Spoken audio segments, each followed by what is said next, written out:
بەڕێزانە و کاتتان باش.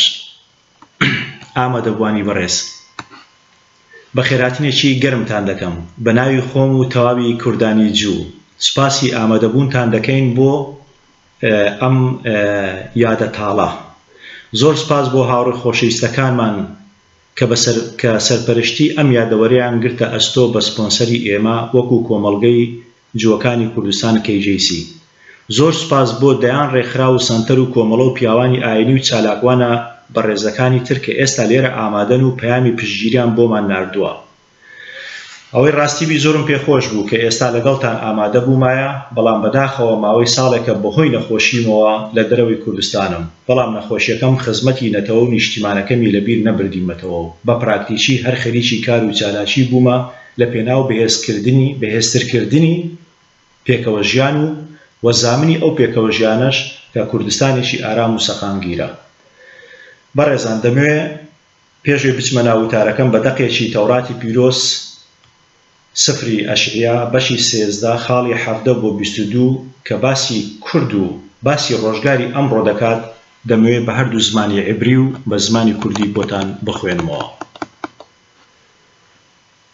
هەینەنی مەئیر ئەلیئێم ئێل مەدای ئەشێر کیسێڤ لۆ یەخشۆڤۆ vê zahav lo yexpêtsovo û kşetot nê exîm têxa têşna ûfrî vêtên lo yiraxêmo al benîm lo texûs eynam vê heyta vevêl svî memlexot tîv îret gêon kesîdîm kêma hepêxat Elohim et Sodom vê et Amora lo têşev le nêtsax vê lo tîşkûn at dor vedo vê lo yehêl Şam Aravî vê roîm lo yegbitso Şam vê revtso Şam çî'im û mel'o vetey hêm oxîm vê şexno Şam benod ye'na osê îrêm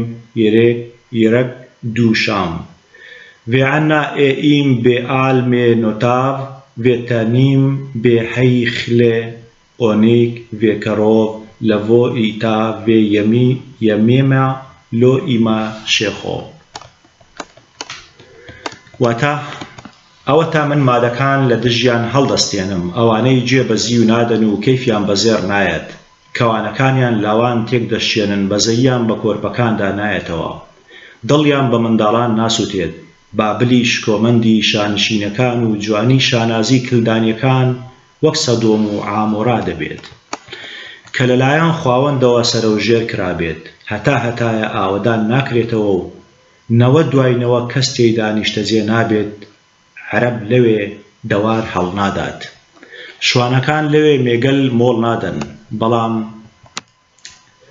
بەڵام لەوێ دڕندە بیابانیەکان ڕادەکشێن، چەقەڵ خانووەکانی پڕ دەکەن، کوندە پەپوو لەوێ نیشتەجێ دەبێت، تەگە لەوێ سەما دەکات، کەمتیای لەناو قەڵاکانی بابل دەلوورێنێت، چەقەڵیش لەنێو کۆشکەکانی کاتەکەی نزیکە بۆ هاتن، ڕۆژگاری درێژە ناچێشێت. بەڕێزان لەو ئەو یادە دەکەینەوە و لەبیری ناکەین بۆ ئەوەی جارێشتر دووبارە نەبێتەوە. ئەوە ناونیشانی ئەو یادکردنەوەی 73 ساڵەی دەرکردنی جووەکانی عێراق و کوردستانە. 73 ساڵ بە لە ئێستا پرۆسەی دەرکردنی جووەکان لە وڵاتانی عەرەبی دەستی پێکرد. حکومەتی ئەوسای عێراق بە بڕیارێک فەرمانی دەرکردنی هەموو جووەکانی دەرکرد لە عێراق کە ئەوەش کارەساتێک بوو بۆ ئەو خەڵکێ ڕەسەنەی لەسەر خاچی خۆیان دەرکران. بە هەمان شێوەش جووەکانی کوردستان باب و باپیرانی ئێمەش ڕوبەڕووی هەمان کارەسات هاتنەوە، بەڵام پێچەوانەی شار و وڵاتە عەرەبیەکان کوردانی جوو نەکوژران و سوکایەتیان پێ نەکرا، بەڵکو لەلایەن دراوسێکانیانەوە بە گریان و دەست لە ملانیکردن بەڕێکران، هەر بەهۆی بێدەنجی لەو پرۆسە نامرۆییە کە بووە هۆی دووبارەبوونەوەی پرۆسەی سڕینەوە و تەعریب و خوڕکردن و ڕاگواستنی بە زۆرملێ و تاڵان و ئەتککردنی پێکهاتە ئاینی و نەتەوەییەکان دەستی پێکرد تا جینۆسایدی شنگالی کوردانی ئێزدی. بەڕێزان ئەوەی گرنگە لەو یادە پەنجەی لەسەر دابنین و حکومەتی هەرێمی کوردستان و لایەنە پەیوەنددارەکان وەک پێشنیار لێمان وەربگرن بریتین لە: یەک، هەوڵ بدرێت تەواوی کارەسات و تاوانەکانی سەد ساڵی سایکس بیکۆ لە نەخشەی زۆرەملەی پێکەوە ژیانی بەناچاری لەگەڵ وڵاتانی سەردەست لەگەڵ میلەتانی سەردەست لە کۆنفرانسێکی زانستی و ئەکادمی بە دیکۆمنت بکرێت. دوو، حکومەتی هەرێمی کوردستان هەنگاوی گرنگی هەڵێناوە بۆ پاراستنی پێکەوە ژیانی ئاینی، هیوادارین ئەو هەوڵانە گرنگی زیاتری پێ بدرێت و گەشەی زیاتری پێ بدرێت. سێ، مۆنمێنتێک یاخود مۆزەخانەیەکی تایبەت بۆ جینۆسایدی تەواوی پێکهاتەکانی کوردستان دروست بکرێت و ڕاستیەکانی تێدا بخرێنە ڕوو بۆ نەوەکانی داهاتوو بۆ ئەوەی لەبیر نەکرێن و جارێکتر دووبارەش نەبنەوە. چوار، هەموو پێکهاتەکان بەگشتی کۆچین لەسەر ئەوەی کە تاکە زامنی پاراستنی ئەو پێکەوە ژیانە و مانەوەی بۆ هەتایە تەنها لە چوارچێوەی کوردستانێکی سەقامگیر دەبێت، بۆیە هەر پێکهاتەیەکمان لە ئاست خۆیەوە پێویستە هەوڵ بدات لەو پێناوەدا خەبات بکات. 5. بێپرسی پێکهاتەکان پێویستە ڕێگە نەدرێت بە دەستکاری هیچ شوێنەوارێکی ئەم ئاینانە.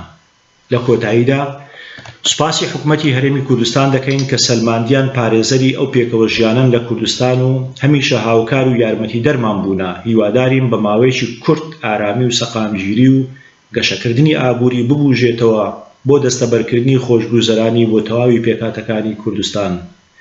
ئێمە دەستمان لە ناو دەستی کاکەیی و ئێزیدی و زەردەشتی و موسڵمان و کریستیان و هەردوو ئاینی میوان لە کوردستان کە ئەوانیش بەهایی و سابی ئەیمەنداین بۆ هەنگاونان بەرەو ئایندێکی گەشتر و باشتر. لە کۆتاییدا سەری ڕێز و نەوازش بۆ شەهیدانی پاراستنی کوردستان دادەنەوێنین و نزا دەکەین بۆ زوو چاکبوونەوەی برینداران. هەر بەم بۆنەوەیەوە جەژنی خەنووکە یاخود جەژنی ڕووناچی لە هەموو لایەک پیرۆز دەکەم. خاک سامیەخ، بە هیوای کاتێکی خۆش دووبارە بەخێر هاتن.